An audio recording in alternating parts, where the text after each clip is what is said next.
Halo pemirsa, apa kabar Anda hari ini? Senang sekali saya Raden Matlias dapat kembali menemani Anda dalam sebuah program talkshow inspiratif. Ini dia Bincang Sehati.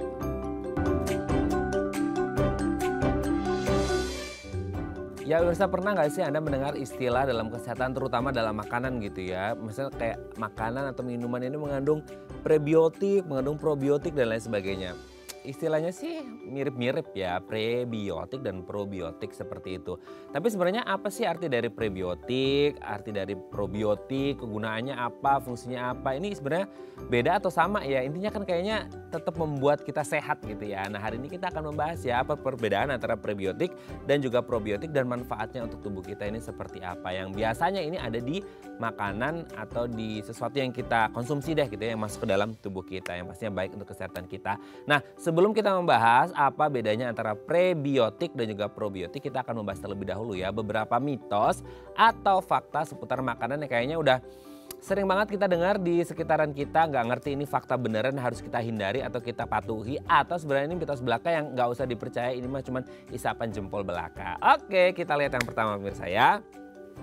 Makanan serba dibakar katanya bikin kanker. Aduh gini ya, kita tuh tinggal di Indonesia dan ada banyak banget makanan-makanan yang diolah dengan cara dibakar. Wah ini bakar, itu bakar dan lain bakar-bakar gitu ya. Yang penting bukan kebakaran ya gitu ya. Tapi intinya kalau kita ngomongin tentang makanan yang dibakar itu, kalau bahasa Jermannya teh meniresep pisan gitu ya. Enak banget gitu ya. Apalagi gitu kalau lihat di gambar ya. Aduh itu kayaknya enak banget gitu ya. Tapi yang jadi pertanyaan itu gini, banyak kalau Anda googling deh ya, mungkin kalau Anda nggak pernah dengar di lingkungan Anda coba deh googling di internet gitu ya, bener nggak sih makanan yang dibakar itu bisa menyebabkan kanker atau memicu kanker? Kita ngerti lah ya, maksudnya kalau kanker itu kan karena terpicu zat karsinogen, pemicu kanker seperti itu. Nah hubungannya apa ya karsinogen dengan makanan-makanan yang ada yang dibakar maksudnya? Mungkin kan gini, kita pikirannya oh dibakar ya, mungkin karena kena arengnya kali ya gitu ya. Atau karena biasanya kan kalau dibakar itu ada apa sih item-item gosongnya gitu ya. Mungkin itu ikut kemakan jadi orang jadi agak parno gitu. Ah, apa ini ya, nanti akhirnya jadi kayak kotoran masuk ke dalam tubuh atau ada kumannya dan lain sebagainya. Atau sebenarnya gini, biasanya makanan yang dibakar itu yang masih raw ya, masih mentah seperti itu. Jadi akhirnya kepikirannya oh mungkin kalau yang mentah dibakar itu kan tidak melalui proses sampai kayak kalau direbus gitu kan itu mendidih ya 100 derajat Celcius. Jadi otomatis kayak kuman, bakteri dan lain sebagainya itu bisa mati. Nah kalau dibakar mungkin yang kena asap apinya itu kan hanya di luarannya aja. Kalau dia mau sampai ke dalam, yang di luar bisa hitam gosong ya gitu. Jadi akhirnya ya udah deh, yang penting di luarnya udah agak kayak semi-semi matang gitu ya, tapi di dalamnya itu masih mentah. Nah akhirnya apa? Mungkin itu akhirnya memicu orang kepikiran, oh makanan yang dibakar bisa memicu kanker. Tapi jangan disimpulkan terlebih dahulu ya, ini baru mitos atau fakta, nanti akan dijawab ya. Oke kita lanjut yang kedua pemirsa ya.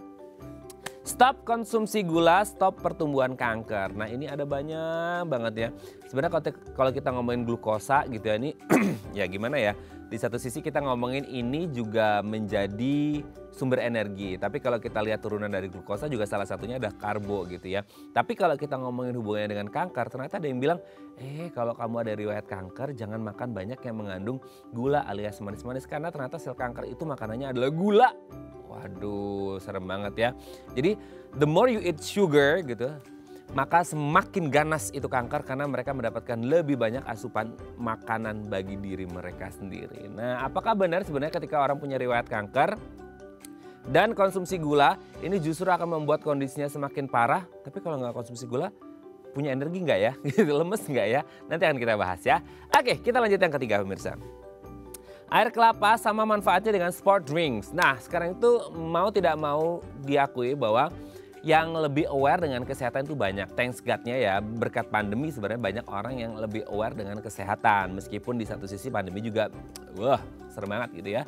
Tapi akhirnya banyak orang yang lebih aware dengan kesehatan, salah satunya adalah dengan intake apa sih yang harus dikonsumsi ketika kita berolahraga. Nah salah satunya adalah untuk ya kalau kita berkeringat gitu kan, ion-ionnya pada lepas semua gitu ya. Salah satunya dengan cara minum sport drinks. Nah sport drink kan sesuatu yang di mass production atau diproduksi secara massal, betul ya seperti itu. Tapi kalau kita ngomongin yang alami, yang dari alam, salah satunya adalah air kelapa yang katanya mengandung elektrolit alami yang kandungannya sebenarnya sama aja kayak sport drink yang biasa kita beli di minimarket gitu ya. Yang sebenarnya kandungannya justru kayaknya lebih bagus dan lebih healthy ya. Karena ini lebih alami, tidak pakai mass production. Tapi nanti kita bahas ya sebenarnya kandungannya sama atau beda atau masing-masing punya manfaatnya tersendiri. Oke, kita lanjut yang keempat. Kopi bisa tingkatkan performa berolahraga. Gini, kopi itu kan mengandung kafein gitu ya.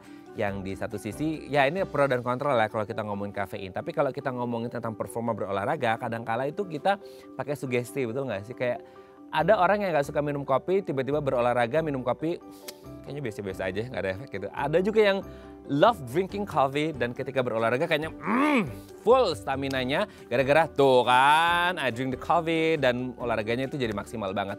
Nah, apakah ada hubungan antara kandungan yang ada di kopi dengan performa saat berolahraga atau sebenarnya itu sugesti aja sebenarnya ya? Nanti akan kita bahas. Oke, kita lanjut yang terakhir, yang kelima pemirsa.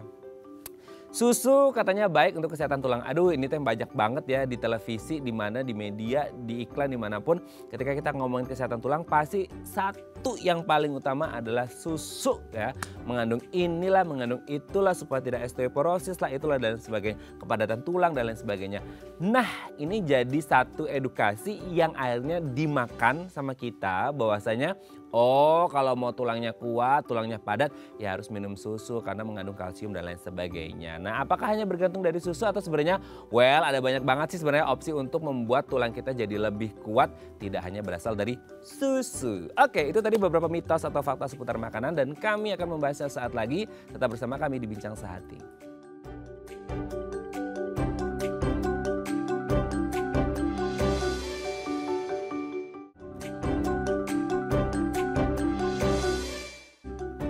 Baik, Anda masih bersama kami di Bincang Sehati. Tadi di segmen sebelumnya sudah saya bahas ya pemirsa ya. Ada beberapa mitos atau fakta seputar makanan. Semua orang butuh makan, semua orang butuh hidup. Ya iyalah ya, kalau kita mau hidup ya harus makan. Tapi ada banyak banget yang akhirnya mitos fakta di lapangan yang membuat kita kayak stop and go masalah makanan. Ada yang bilang ini sehat, ada yang bilang ini gak sehat, ada yang bilang ini bikin sehat, ada yang bilang ini bikin penyakit. Nah gitu ya. Nah, untuk mengonfirmasinya apakah itu fakta atau mitos belaka, telah hadir bersama kami di studio Bincang Sehati. Ada Dr. Cipuk Muhaswitri MGizi SPGK, dokter spesialis gizi klinik dari MMC Hospital. Assalamualaikum Dr. Cipuk, apa kabar? Waalaikumsalam Mas Raden, kabar baik. Alhamdulillah sehat ya. Sehat, Oke, Dok, hari ini kita akan membahas seputar prebiotik dan probiotik. Tapi sebelum kita bahas tentang itu, kita bahas makanan secara general dulu ya Dok ya. Dimana kita ngerti di masyarakat kita itu ya, kebetulan kita juga tinggal di negara Indonesia tercinta, di mana banyak sekali makanan beragam di Indonesia ini yang akhirnya kadang-kala orang mungkin di satu kultur tertentu ini oke, di satu kultur tidak oke gitu ya. Nah, kita akan bahas secara medisnya ya. Kita benar-benar berdiri di tengah gitu ya. Medically proven lah gitu ya. Yang pertama adalah makanan serba dibakar itu katanya bisa memicu kanker. Nggak ngerti karena item-itemnya gosongnya gitu kemakan jadi ikut kanker atau gimana sih, itu benar atau enggak? Ya, jadi itu adalah fakta ya Mas Raden. Jadi makanan baik dia daging ataupun ikan ataupun ayam misalnya dibakar itu akan menghasilkan ya ada namanya senyawa yang disebut polisiklik polihidrokarbon aromatik. Nah, itu yang berasal dari flame-nya atau apinya tadi yang bisa menempel di makanannya. Polisiklik hidrokarbon aromatik. Nah, yang satu lagi ada HAC ya atau amin hidrokarbon. Nah, seperti itu. Jadi memang yang akan dibentuk ketika protein dari daging tersebut terkena dengan api gitu. Jadi dua zat ini berpotensi untuk sifat karsinogeniknya. Jadi bisa mengganggu dari DNA manusia gitu ya dan bisa menimbulkan untuk kanker tadi gitu. Jadi kalau untuk yang pertama itu adalah fakta. Fakta ya. Tapi kan ada tuh yang mentah sama yang udah matang gitu. Jadi udah direbus dulu atau di steam ya. Gitu, itu dikukus gitu. Itu tetap aja ya Dok ya. Karena bukan dari bahannya tapi dari flame-nya ya. Dari tadi relat heterosiklik amin ya, jadi yang dari protein daging yang sudah terkena dari apinya. Nah sebenarnya memang untuk membuat, misalnya kita kan tetap mau bakar-bakaran misalnya ya, apalagi mau Idul Adha ya, dimana salah satu yang bisa kita lakukan supaya lebih safe saat membakar makanan atau mengolah makanan dengan cara dibakar itu memang kita marinate dulu, kemudian kita olah dulu setengah masak gitu ya, setengah mateng, baru kita bakar. Jadi dia tidak terkena atau tidak terpapar dengan kondisi suhu yang tinggi tadi dalam waktu yang lama gitu. Jadi mungkin itu salah satu yang bisa kita lakukan untuk mengurangi efek tadi seperti itu. Iya. Ini ilmu banget loh dok, thank you ya. Ini perkara yang banyak banget orang alami. Jadi tambah sayuran juga tentunya iya ya, dong, harus tetap sehat ya. Iya, betul. Oke dok, kita lanjut yang kedua ya. Stop konsumsi gula, stop pertumbuhan kanker. Jadi ada yang bilang, oh makanannya kanker itu gula. Jadi kalau ada riwayat kanker jangan makan gula, tambah bahaya tuh kankernya. Gimana tuh dok? Ya, jadi itu adalah mitos. Jadi memang seluruh sel di dalam tubuh kita membutuhkan glukosa ya atau gula ini untuk energi, perkembangannya seperti itu. Dan tidak ada data solid gitu ya yang bilang oh cuma kanker aja nih yang butuh si gula gitu. Jadi sebenarnya seluruh sel tubuh kita butuh. Tetapi memang ketika kita mengkonsumsi produk gula ini secara berlebihan, tentunya kan itu akan menambah kalori ke dalam tubuh kita ya. Menambah kalori, meningkatkan berat badan. Nah, kondisi berat badannya meningkat atau nanti jadi kegemukan itu juga akan meningkatkan resiko kita terkena berbagai jenis kanker. Misalnya kanker payudara, kanker endometrium, kanker ovarium, kanker prostat, dan kanker kolon juga disebutkan di situ. Jadi bisa ya? Ya betul. Serem juga jadi, ya. resikonya tinggi juga gitu ketika kita berlebihan dalam konsumsi gula tadi. Mau sesuatu yang berlebihan itu nggak boleh ya dok? Betul, betul Mas.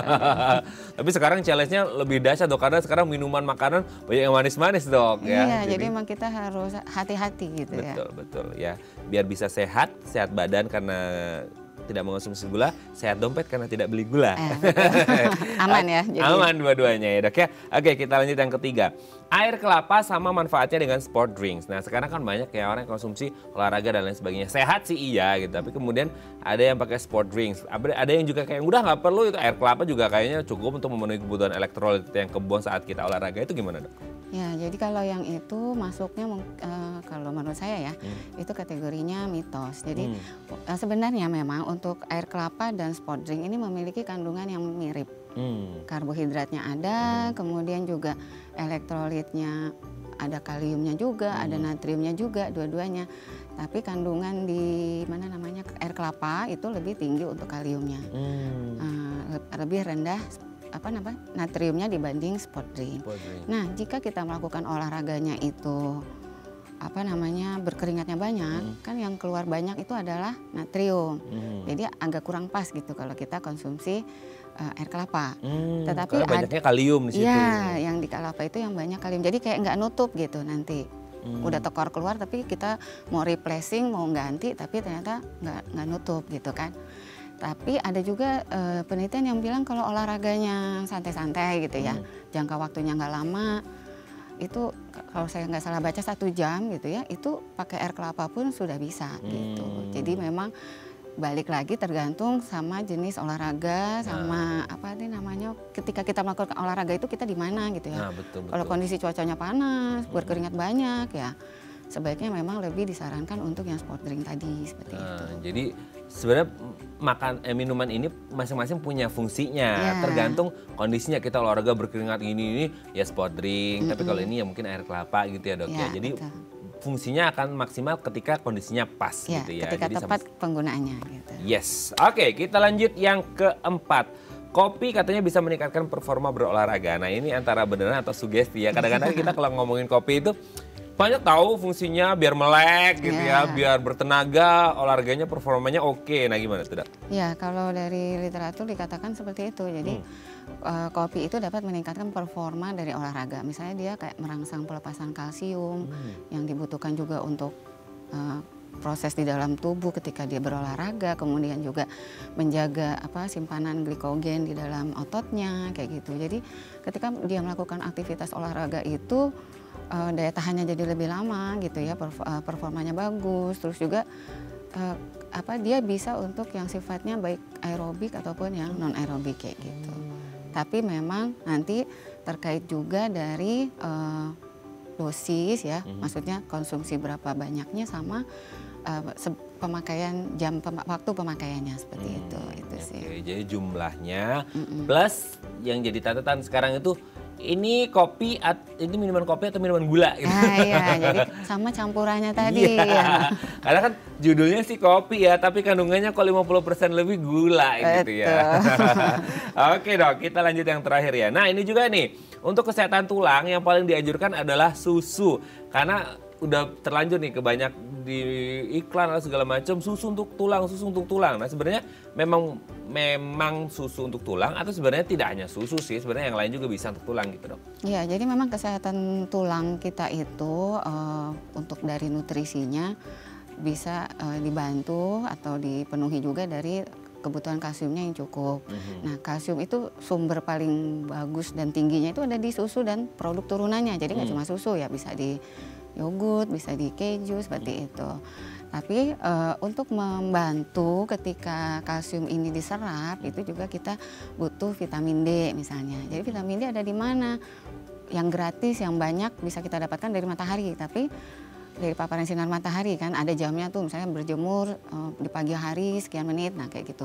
Tapi kita juga perlu intake makanannya yang baik dari yang mengandung vitamin D tadi, misalnya kayak ikan berlemak ataupun ada di telur, ada di jamur kayak gitu.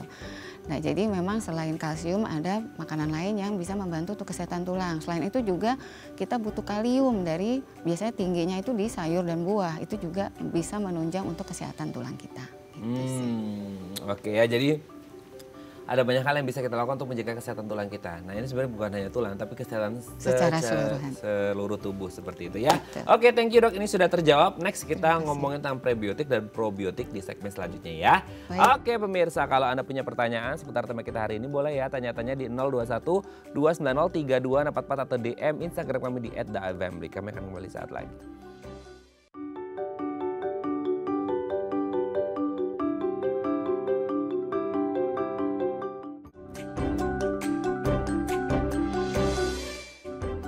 Baik, Anda masih bersama kami di Bincang Sehati. Kita masih membahas sama kita hari ini seputar prebiotik dan juga probiotik. Nah, kalau Anda punya pertanyaan seputar tema kita hari ini boleh ya tanya-tanya di 021 290 3244 atau DM Instagram kami di @daavamli. Kita masih bersama dengan Dr. Cipuk Muhaswitri, MGizi SPGK, dokter spesialis gizi klinik dari MMC Hospital. Oke, dok, sebelum kita lanjut prebiotik dan probiotik, aku tuh pernah baca gitu ya. Jadi karena kemakan juga nih ya, sering kita dapat iklan dan lain sebagainya, itu ngeliat bahwa ngomongin tentang bakteri baik gitu ya. Ini teh kumaha ya gitu, maksudnya kayak bakteri kan secara orang mungkin taunya bakteri kan jahat, bikin penyakit ini dan lain sebagainya. Emang ada bakteri baik? Tuh ada loh ternyata bakteri baik yang katanya bisa mendukung kesehatan di sistem pencernaan kita gitu. Nah sebelum kita bahas prebiotik dan probiotik, sebenarnya bakteri baik itu ada dan memang berfungsi baik atau gimana sih dok? Iya, jadi memang di dalam saluran cerna kita ya itu terkolonisasi mikrobiota istilahnya ya. Tadi si bakteri dan segala macam di dalamnya itu mikrobiota di usus yang memang menjaga kesehatan kita, kesehatan pencernaan kita, dan nggak hanya terdiri dari yang baik tadi, ada juga yang sifatnya patogen. Tapi dia hidup berdampingan ibaratnya ya. Jadi dengan inangnya itu sifatnya komensal. Jadi bakteri baik ini punya manfaat yang tentunya bermanfaat untuk kesehatan kita gitu. Misalnya dia tadi homeostasisnya atau keseimbangannya tuh dijaga kan ya di dalam perut kita. Jangan sampai si patogen ini kan bermasalah meningkat gitu ya populasinya, jadi dia nanti lebih kuat dibanding yang nggak baik ini. Nah ini biasanya kondisi si saluran cerna ini banyak faktor yang mempengaruhi sih. Jadi bisa dari makanan, bisa dari aging, bisa dari penggunaan obat-obatan kayak gitu. Nah itulah sih fungsi bakteri baik di dalam tubuh kita. Jadi memang ada mas itu di dalam tubuh kita menjaga integritas si saluran cerna supaya nggak mudah diserang oleh si yang jahat tadi kayak gitu, dan meningkatkan sistem imun. Oke, semoga yang baik selalu menang ya, Dok. Iya betul. Biasanya yang baik memang selalu menang. Selalu menang. Oke, Dok, sekarang kita ke prebiotik dan probiotik. Ini kan satu istilah yang kayaknya cuma beda satu huruf nih gitu ya. Tapi ternyata banyak yang mungkin belum paham. Kalau dengar mungkin sering, cuman kita nggak ngerti. Mungkin yang sering kita dengar vitamin, mineral, dan lain sebagainya gizi gitu ya. Tapi prebiotik, probiotik sering sih dengar, tapi kita nggak ngerti, suruh jelasin prebiotik, probiotik itu apa gitu, Dok. Ya, jadi probiotik dulu ya. Probiotik itu dikatakan atau didefinisikan sebagai mikroorganisme hidup ya, yang jika diberikan dalam jumlah yang adekuat ke dalam tubuh manusia itu dia akan memberikan manfaat kesehatan. Jadi memang living microorganism gitu. Jadi ada bakteri hidupnya di situ gitu kan. Nah, kalau prebiotik itu lebih ke bahan makanan yang sulit dicerna, tetapi ketika dia akan memberikan manfaat kesehatan juga untuk inangnya, karena si bahan makanan yang sulit dicerna ini akan mengaktifkan atau membuat bakteri baik tadi kerjanya lebih baik gitu, pertumbuhannya lebih tinggi, produktivitasnya lebih baik, aktivitasnya lebih baik seperti itu. Jadi kalau si probiotik itu lebih ke living microorganismnya, kalau si prebiotik ini kayak substratnya, makanannya gitu. Terus mereka ini kita analogikan ya, Dok ya, maksudnya ketika ini adanya di usus berarti ya atau di mana? Ya, kalau kan kita lagi bicara tentang mikrobiota di saluran cerna ya. Jadi probiotik ini diberikan ke tubuh manusia ya untuk memperbaiki saluran cerna kita gitu, mikrobiota di saluran cerna kita seperti itu. Oke. Nah, ketika ada di saluran cerna, katakan di usus gitu ya, ini kalau kita analogikan ya, ini kayak prebiotik dan probiotik ini saling berkoordinasi nggak sih, Dok? Atau gimana maksudnya? Atau memang punya fungsi masing-masing, bekerja sendiri-sendiri, atau mereka merger ya? Sinergi sifatnya. Bersinergi, saling bekerja sama untuk menjaga kesehatan sistem pencernaan kita atau gimana? Iya betul, jadi sifatnya tadi berkoordinasi dan sinergi tadi. Jadi prebiotik itu sebagai substrat makanannya si living bakterinya tadi, supaya dia kerjanya pertumbuhannya, aktivitasnya tuh baik seperti itu. Jadi mereka sifatnya sinergi di dalam saluran cerna kita. Gitu. Oke, saling bersinergi. Nah, sebenarnya kalau perpaduan nih ya antara probiotik dan prebiotik bersinergi gitu ya. Nah, sebenarnya ini kalau akhirnya berhasil lah, katakanlah ya, berhasil gitu ya. Berarti kan ada manfaat yang diraih gitu, yang dicapai, yang didapatkan. Nah, sebenarnya manfaat baik ini yang tentunya untuk kesehatan pastinya ya, itu hanya dirasakan atau bermanfaat untuk yang di seputar saluran sistem pencernaan kita, let's say kayak di usus, atau sebenarnya itu bisa pengaruh loh ke organ-organ yang lain gitu.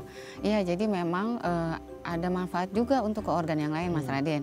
Kayak misalnya kalau di saluran cerna itu kan dia mempunyai efek misalnya diarenya membaik misalnya ya kalau ada keluhan diare.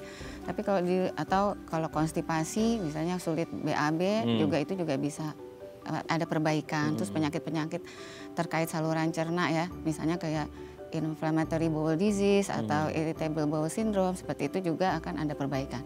Nah, di luar saluran cerna itu juga ada efek ke kesehatan mulut loh. Jadi bau mulut tuh bisa berkurang. Kemudian juga keluhan-keluhan di gusi itu juga bisa ada perbaikan. Kemudian juga ada perbaikan di jantung dan pembuluh darah. Kenapa? Karena dia ternyata probiotik dan prebiotik ini juga bisa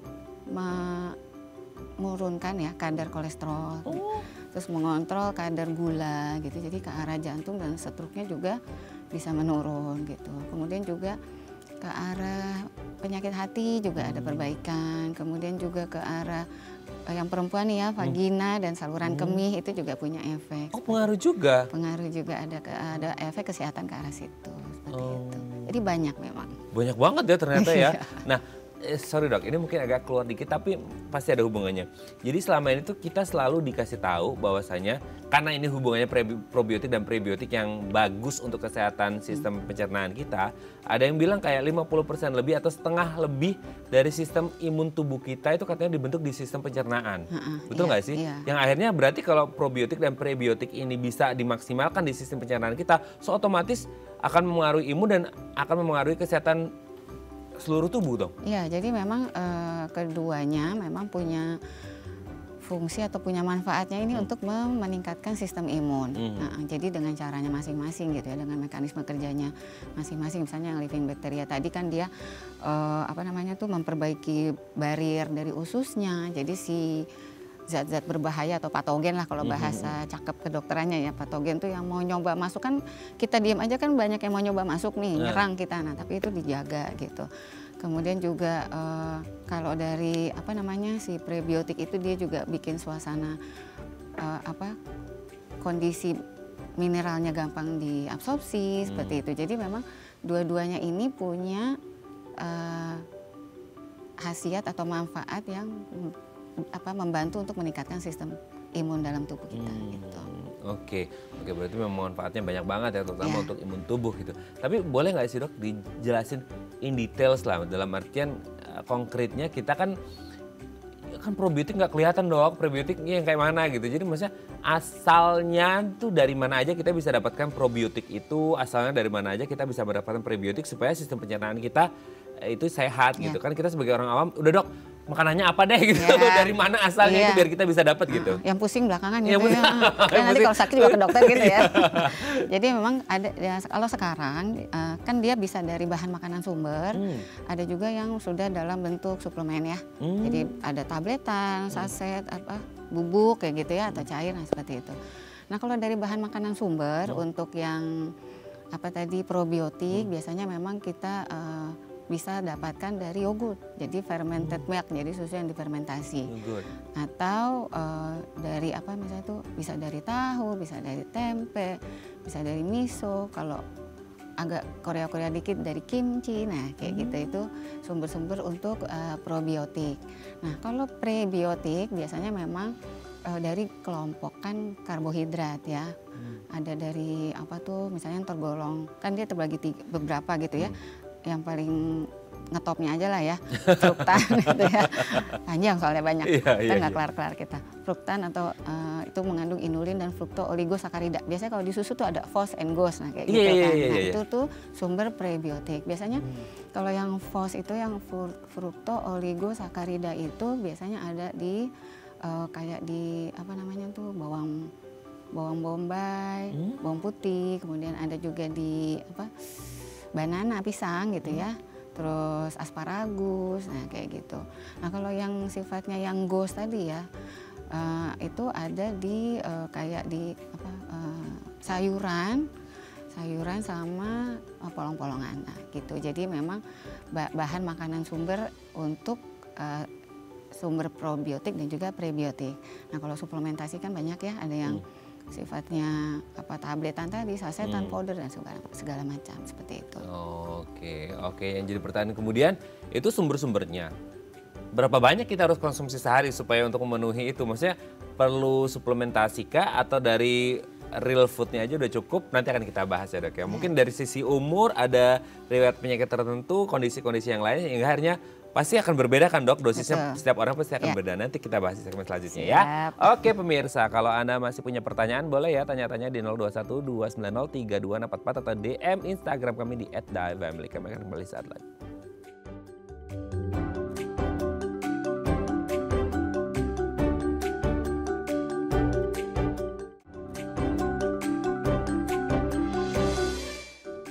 Baik, Anda masih bersama kami di Bincang Sehati. Kita masih membahas tema kita hari ini ya, seputar probiotik dan juga prebiotik yang tadi sudah dijelaskan oleh dokter.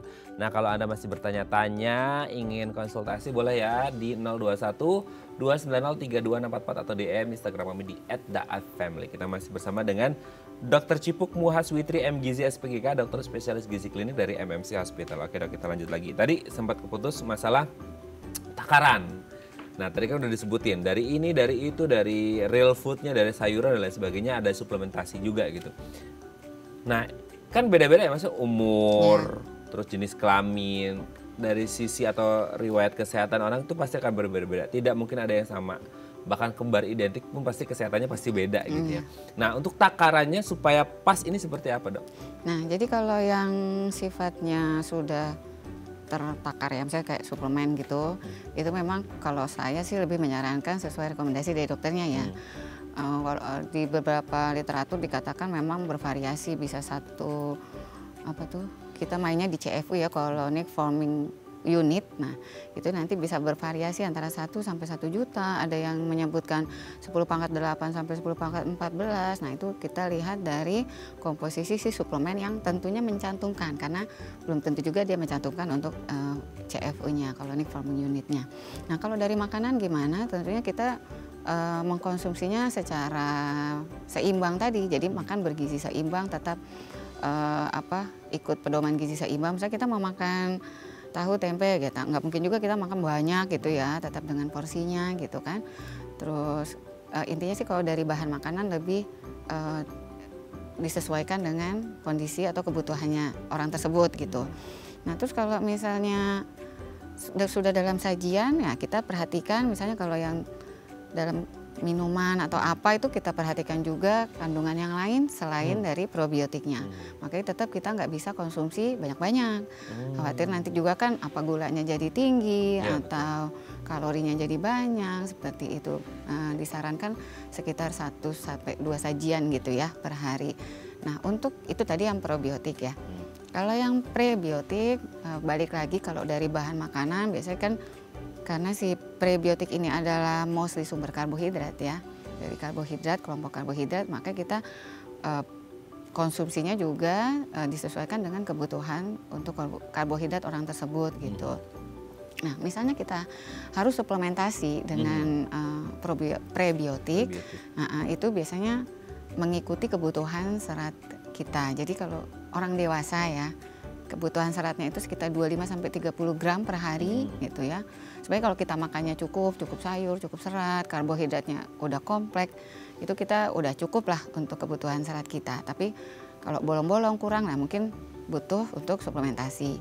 Nah, biasanya suplementasi yang ada itu sekitar 4 sampai 5 gram itunya, apa kandungannya. Dan ketika kita konsumsi memang disarankannya untuk mulai dengan dosis yang lebih rendah. Kenapa? Untuk melihat efeknya.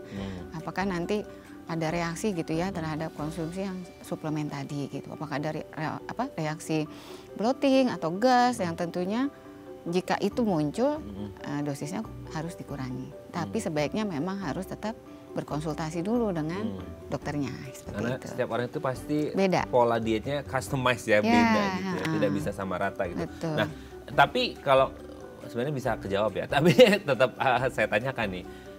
Kan orang selalu bilang ya karena nggak punya waktu buat ini, ya udah suplementasi aja lah, make it simple aja gitu. Tapi orang nggak tahu lebih bagusan yang real foodnya gitu. Nah itu gimana dok? Tetap bisa diimbangi dengan suplementasi nggak sih? Maksudnya ada beda nggak atau tetap aja manfaatnya tetap sama gitu? Ya kalau memang sebaiknya dipenuhi itu dari bahan makanan sumbernya tadi. Sekiranya butuh suplementasi, ya kalau menurut saya sih jangan diagnosis sendiri gitu ya. Jadi betul, harus konsultasi dulu gitu. Sekarang soal dokternya dokter Google kayaknya. Iya, jangan dokter, kan sekarang dokter bisa online juga. Iya betul. Gitu.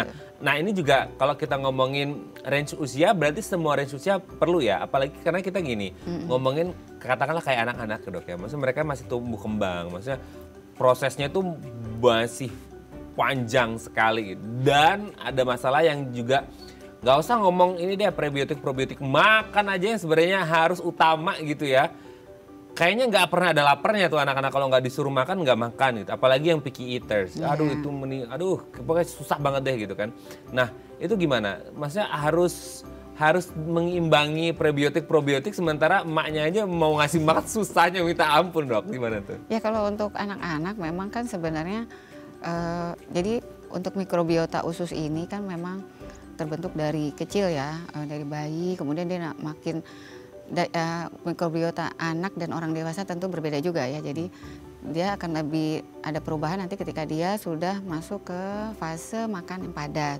Nah itu jadi memang untuk pre dan probiotik ini pada anak-anak juga penting ada efek kesehatannya, tetapi nanti kita lihat si anak ini dulu apakah ada isu kesehatan yang harus dikejar terlebih dahulu gitu ya, misalnya kayak tadi berat badannya, tinggi badannya seperti itu, sambil kita tetap memenuhi si pre dan probiotik ini. Kalau misalnya mau sifatnya suplementasi, nah itu harus konsultasi lagi. Tapi kan kalau dari bahan makanan boleh aja, bisa aja dikonsumsi untuk makanan hariannya si anak seperti itu. Oke. Walaupun ada umur-umurnya tadi ya kan, kayak yogurt nggak mungkin bayi banget gitu ya. Oke. Nah kemudian ketika orang konsumsi, sekarang kan sebenarnya ya dok ya, karena pandemi itu banyak orang yang aware dengan konsumsi suplementasi lah ya. Pervitaminan gitu ya, bahkan ya sehari sampai 1000 mg banyak banget ya, ada kebuang gitu ya.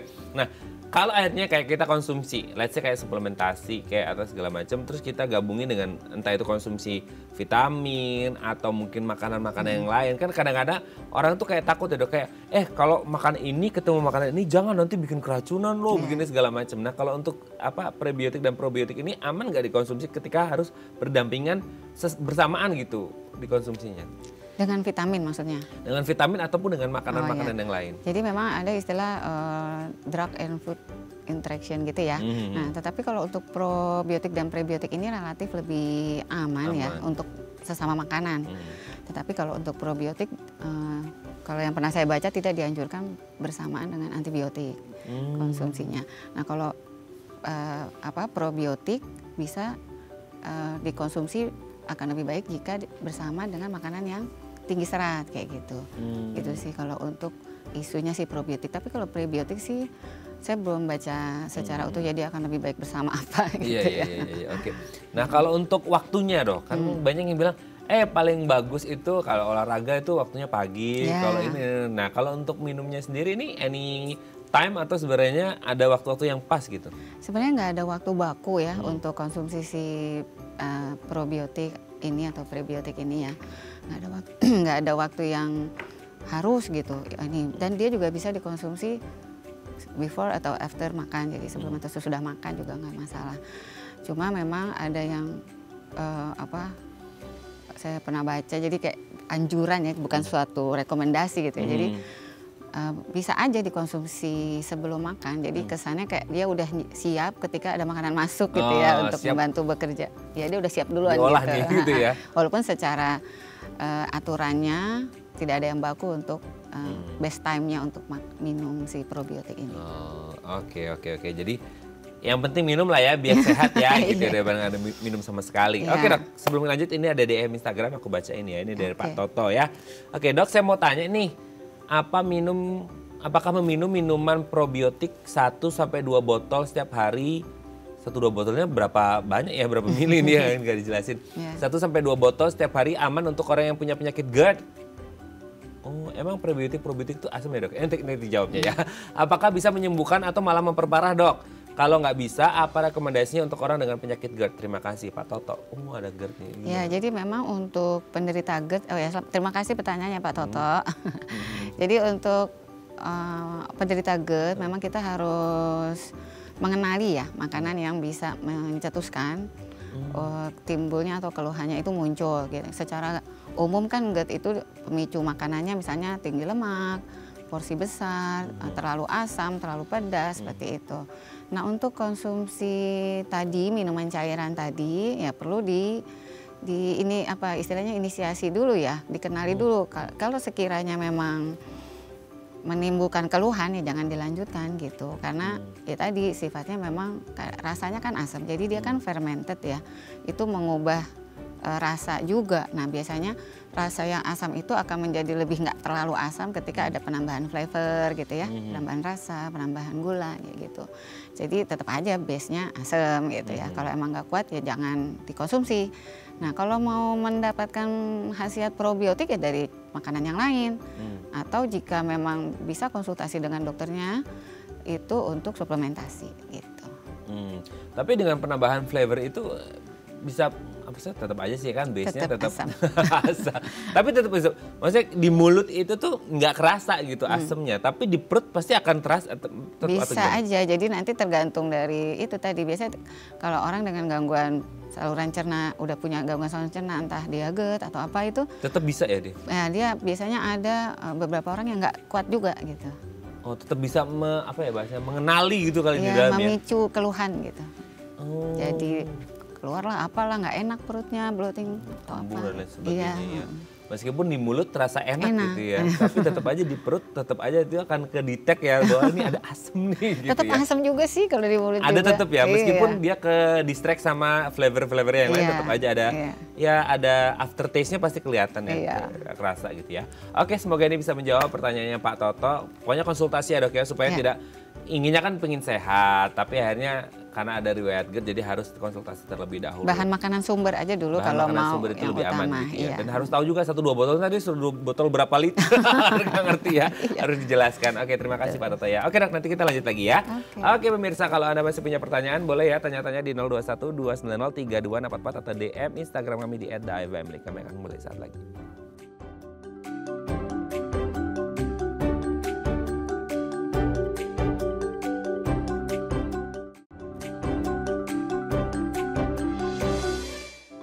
Baik, karena masih bersama kami di Bincang Sehati, kita masih membahas tema kita hari ini seputar prebiotik dan juga probiotik bersama dengan Dr. Cipuk Muaswitri MGizi SPGK, dokter spesialis gizi klinik dari MMC Hospital. Oke, dok, prebiotik dan probiotik atau dibalik probiotik dan prebiotik seperti itu ya. Nah, sebenarnya ada nggak sih? Ya ini kan memang hal yang baik ya untuk kesehatan dalam artian kayak vitamin dan lain sebagainya lah yang memang menopang kesehatan tubuh kita. Ada nggak kelihatan kalau orang gimana ya ngomongnya, kekurangan probiotik dan prebiotik itu kelihatan nggak secara langsung di looknya gitu kan? Orang kalau kekurangan vitamin C katanya mudah flu gitu ya, atau kalau let's say kayak anemia orangnya pucat gitu. Nah kalau orang kekurangan probiotik dan prebiotik bisa kelihatan secara langsung nggak sih, atau yang bisa merasakannya orang itu gitu? Ya agak sulit ya kalau kita bisa ngelihatnya. Secara langsung gitu ya? Nggak kayak tadi misalnya kalau kurang vitamin C sariawan misalnya, atau anemia gitu kan kalau kurang zat besi gitu. Tapi kalau istilahnya mungkin lebih ke disbiosis ya, jadi bukan defisiensi. Jadi ada gangguan dari si mikrobiota di dalam usus kita ini gitu ya, keseimbangannya tuh keganggu. Yang tadinya kan maunya yang baik ya, yang berperan, tapi ini ternyata terjadi disbiosis sehingga yang tidak baiknya yang lebih berperan. Nah, hasilnya apa? Akan menimbulkan efek penyakit tentunya. Efek kesehatannya menjadi terganggu. Misalnya tadi jadi gampang sakit kan, sistem imunnya nggak bagus. Gitu. Gampang sakit, mungkin dia udah jadi penyakit apa, misalnya gangguan saluran cerna ya, misalnya diare. Atau sakit yang lebih berat lagi, misalnya udah kena kencing manis misalnya. Gitu. Jadi lebih ke arah situ. Atau obesitas juga, atau kegemukan itu juga ada gak keseimbangan di mikrobiota ususnya seperti itu. Jadi kalau secara kasat mata sih sulit ya, tapi biasanya dia sudah akan lebih terdefine, kelihatan jelas tuh kalau kelihatan dalam bentuk penyakitnya udah manifest gitu. Oke. Berarti ada hubungan gak dok ketika orang ini, ya kita juga ngomongin bingung juga ya, maksudnya datanya ada nggak sih dok, Riskesdasnya, literaturnya bahwa konsumsi probiotik dan prebiotik di Indonesia itu cukup atau enggak gitu ya? Boleh dijawab, boleh enggak dok? Tapi intinya gini, ketika orang kekurangan probiotik dan prebiotik, karena kita ngomong coverage area di Indonesia kan luas ya dok ya, dalam artian edukasi dan sosialisasi tentang probiotik dan prebiotik, nggak usah ngomong kampung deh, di kota aja pasti banyak yang kekurangan kan, seperti itu.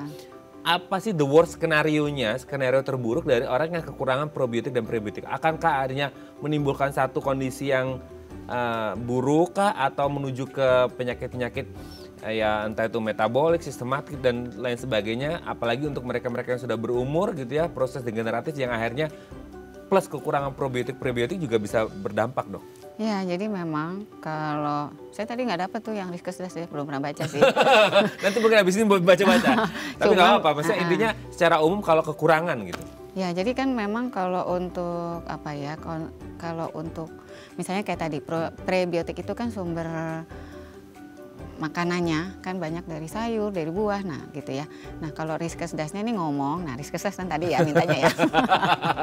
Angka makan sayur dan buah di Indonesia itu sangat rendah gitu. Jadi bisa saja memang konsumsi untuk jenis yang prebiotiknya pun bisa berkurang. Nah kalau misalnya ada kurang konsumsinya ini, efek jangka panjangnya apa seperti itu kan ya. Nah karena dia tadi mempengaruhi tidak hanya saluran cerna, tentunya dia akan mengganggu kesehatan secara umum gitu ya. Dari kesehatan mulutnya mungkin, dari jantung dan pembuluh darahnya, kemudian juga metabolik. Tadi kan dia ada efek juga ke kolesterol sama gula ya. Jadi mungkin juga akan menimbulkan penyakit-penyakit metabolik gitu, obesitas. Nah dari obesitas juga bisa kemana-mana kan sakitnya seperti itu. Jadi memang akan panjang efeknya jika memang si pro dan pre ini, probiotik dan prebiotik ini kurang dikonsumsi seperti itu. Oke, satu lagi yang juga menarik adalah banyak orang program diet ya dok ya. Sekarang diet A, B, C, D dan lain banyak banget deh gitu ya. Yang katanya ini nggak bisa kalau golongan darahnya ini ya segala macam deh banyak gitu. Nah kalau probiotik dan prebiotik ini diet itu kan sebenarnya menu makan ya gitu ya. Tapi kan di masyarakat itu jadi kayak nggak makan gitu supaya kurus ininya gitu kan. Nah kalau untuk probiotik dan prebiotik ini bisa menunjang nggak sih program dietnya untuk ya entah untuk melangsing itu bonus ya, sehat nomor satu kan sehat gitu ya. Itu gimana, bisa menunjang nggak sih? Ya jadi memang banyak penelitian juga sekarang untuk ke arah obesitas ya. Karena tadi kondisi obesitas itu juga akan terjadi disbiosis tadi. Jadi mikrobiota di ususnya, saluran cernanya tuh nggak seimbang lagi. Nah dengan pemberian probiotik itu akan ada peningkatan dari strain tertentu di dalam saluran cerna itu yang akan meningkatkan pelepasan dari asam lemak rantai pendek. Nah, katanya sih, mekanismenya gitu ya, si asam lemak rantai pendek ini punya efek menurunkan selera makan. Dia juga punya efek homeostasis atau keseimbangan energinya, penggunaan energinya itu menjadi lebih bagus. Nah, seperti itu. Jadi memang ada, tapi masih akan terus dilakukan penelitian di bidang probiotik dan obesitas ini. Jadi kalau misalnya ada tempatnya bisa, tapi kalau makan probiotik aja misalnya tapi nggak makanan yang lainnya nggak dijaga gitu ya. Sami mawon ya. Intinya semua harus sehat dan seimbang. Betul. Ya. Oke, terima kasih Dokter Cipu. Hari ini kita mendapat banyak sekali pelajaran. Semoga kita bisa lebih sehat dengan konsumsi makanan yang lebih sehat ya dok ya. Terima kasih dok. Salam sehat selalu untuk keluarga di rumah dan teman-teman di MMC Hospital. Dan selamat menyambut Hari Raya Idul Adha ya dok ya. Selamat untuk keluarga di rumah. Salam juga. Oke pemirsa, itu tadi perbincangan kita dengan Dokter Cipuk. Semoga bermanfaat ya. Saya Raden Matias pamit. Sampai jumpa dan selamat kembali beraktivitas di hari Selasa yang indah ini. Sampai jumpa.